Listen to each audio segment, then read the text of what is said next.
saya untuk setelah ini yang saya bisa sarankan kepada teman-teman adalah terus membaca, ya, terus membaca. Saya sarankan untuk membaca kisaran guidelines. Mohon maaf ya kalau misalnya dalam keseharian selama hari ini ada kesalahan, ada kekurangan, salah kata, bila itu. Assalamualaikum warahmatullahi wabarakatuh. Waalaikumsalam.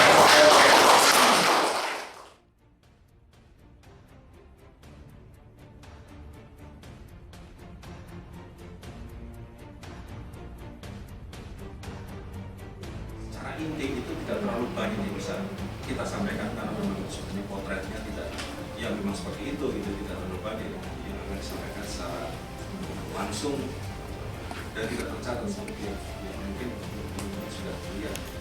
Ini tinggal menyempurnakan aja karena kan kita sudah dikasih rule of the game-nya, sudah ada panduannya, tinggal kita membiasakan diri habituasi. Kan seperti itu Pak Iwan, Pak Hasan. Mungkin kita akan berpikir dari Pak Najib dari akses yang lebih baik. Itu aja Pak dari Lutfi. Terima kasih. Berdasarkan kita transportasi, naik pesawat udara itu semua kan dikalkulasikan.